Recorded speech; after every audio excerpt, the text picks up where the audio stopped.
میرے دو سوال ہیں عورتوں کے بارے میں۔ ایک تو یہ جو گھر میں اکٹھی ہو کے جو عورتیں کوئی نماز پڑھ سکتی ہیں یا تراویح، جبکہ ایک عورت کسی درمیانی صف میں کھڑی ہو کے اونچی آواز میں امامت کرے۔ دوسرا یہ ہے کہ جو عورتوں کی عید کی نماز کے بارے میں کیا حکم ہے، یہ واجب ہے یا سنت ہے؟ کیا یہ گھر میں پڑھ سکتی ہیں یا مسجد میں بھی پڑھنا جائز ہے؟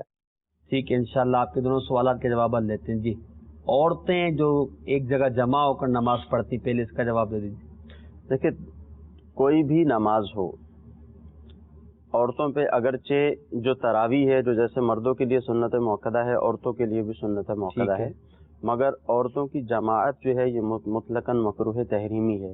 اب عورت چاہے بیچ میں کھڑی ہوتی ہے، چاہے وہ آگے کھڑی ہو جاتی ہے، چاہے کوئی بھی صورت اختیار کرتے ہیں تو یہ اس میں مکروہ تحریمی والی صورت پائی جاتی ہے، لہذا عورتیں جماعت نہیں کروا سکتی، علیحدہ علیحدہ اپنی نماز کی ادائیگی کریں۔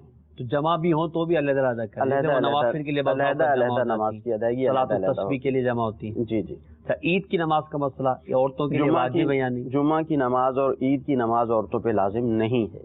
اچھا، تو اس کا اہتمام بھی نہیں کیا جائے گا؟ یہ مردوں پر ہی لازم ہے، عورتوں پہ لازم نہیں ہے۔ عورتیں اپنے گھروں پر ہی رہیں گی، جمعہ کے دن وہ ظہر کی نماز ادا کریں گی اور عید والے دن اشراق طاس کے نوافل وغیرہ جو پڑھے جاتے ہیں وہ پڑھ لیں۔ مدنی چینل کے ناظرین، اسلامی بہنوں پر نہ عید کی نماز ہے، نہ اسی طرح ان پر جمعے کی نماز ہے، لہٰذا وہ عید اور جمعہ کے لیے نہیں جائیں گی، اور نماز اور اسلامی بہنوں کا مل کر پڑھنے کے حوالے سے جماعت کرنے کی ان کو اجازت نہیں ہے، چاہے وہ تراویح ہو چاہے کوئی اور نماز ہو، الگ الگ نماز پڑھیں۔